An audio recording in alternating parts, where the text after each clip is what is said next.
보통 연구로 쓰는 게 아니라 네. 한 보통 10년 정도 수명이라고 하잖아요. 그럼 만약에 20대 초반에 임플란트를 하면 30, 40대는 거의 뭐 틀니로 살아야 되는 겁니까? 자, 일단 정답은 아니다. 어. 네, 아니고 그 10년이 수명이라는 말 자체가 일단은 아니다. 아, 아니에요. 네, 아닙니다. 임플란트 수명이 얼마냐? 저희도 얘기 드릴 수 없어요. 워낙에 많은 변수가 있고, 그리고 또 임플란트 자체가 지금 역사적으로 몇백 년 된 게 아니라 근 뭐 100년도 아직 안 됐고, 그리고 그 사이에도 임플란트가 점점 바뀌어왔어요. 맞아요. 좋은 쪽으로 보통은 바뀌어왔기 때문에 또 예전의 어떤 그런 치료 결과보다 요즘이 더 좋은 경우가 많아요. 네. 그래서 근데 예전 이제 기록들 중에 좀 의미 있는 기록들 중에 하나는 북유럽 어느 나라에서 거기서는 이제 임플란트를 국민들이 보험으로 굉장히 많이 하는 나라인데 굉장히 여러 명을 대상으로 한 연구가 있어요. 근데 그 연구에서 임플란트가 식립하고 한 10년 뒤에 입안에 남아있는 걸 이제 봤더니 개수를 봤더니 거의 뭐 90% 이상 남아있더라고요. 네. 끝! 그런 연구가 있었어요. 어이구, 여유를 너무 많은데? 여유를 부리면서 말을 하시죠? 일단 뭐 질문이 네네. 길었으니까 들어볼게요. 오케이, 네. 그래서 지금부터 천천히 하면 되나요? 여유롭게 하세요. 어차피 뭐 칼퇴가 언제 지켰다고. 탈더비는 망했네. 네, 일단 어쨌든 이게 중요하니까 들어볼게요.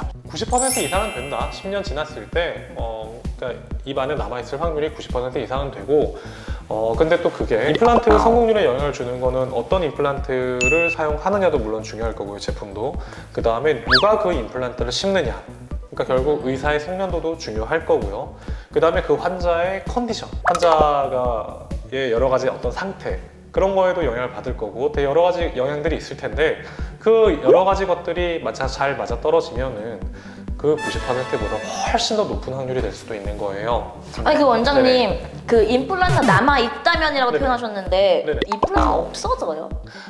그게 그래서 저희가 연구를 할 때 네. 임플란트가 여기서 살아남은 걸 개수를 세기도 하고요. 많이 불편해져서 이거를 병원에서 제거하는 이런 것들을 하지 않고 남아있는 경우.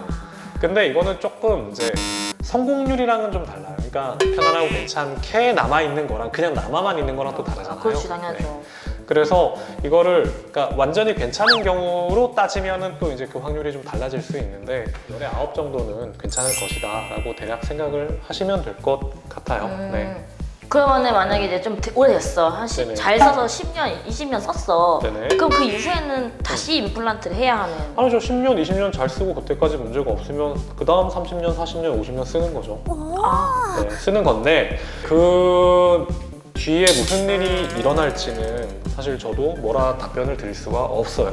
그런 걸 연구가 아직 안 됐으니까. 왜냐면 현재 쓰이고 있는 어떻게 보면 뭐 대부분의 임플란트들은 개발된 지 10년 혹은 길어야 20년 정도 안에 개발된 것들이 대다수예요.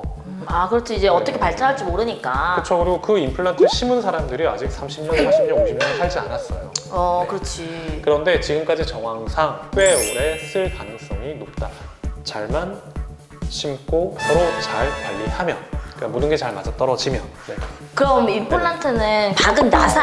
네네. 그게 잘 버티는 게 중요한 거네요? 아니요. 여러 가지 아니야? 의미가 있어요. 그렇죠. 그 나사도 잘 버텨야 돼요. 예를 들어 자동차 같은 경우에도 기어가 마모가 되거나 혹은 부러져 버리거나 이런 왜요? 일이 있을 수 있잖아요. 임플란트도 마찬가지로 마모가 되거나 부러져 버릴 수 있어요. 그래서 그런 경우에는 다시 해야 되는데 그런 경우 말고 그런 기계적인 결함만, 그러니까 문제 말고 생물학적으로, 그러니까 잇몸뼈가 녹아버리는 경우 있잖아요. 왜 치주염처럼 네. 임플란트 주위염이라고 하는데 그런 경우에는 이 부품 자체는 말짱해도 빼야 될 수 있죠. 그렇구나. 와, 이게 변수가 많구나. 뭐가 그렇죠. 이런 질문에는 이렇습니다 라고 답이 안 되는 게 임플란트군요. 그렇죠. 어쨌든 틀니로 살 필요는 없고 방법은 많다. 어떻게 근데 될지 이거 모른다. 약간 콘텐츠가 그러니까 하나의 아니, 다른 콘텐츠 같은데 이거? 아무튼 뭐 유익했으면 됐죠 뭐. 끝. 고생하셨습니다. 고맙습니다.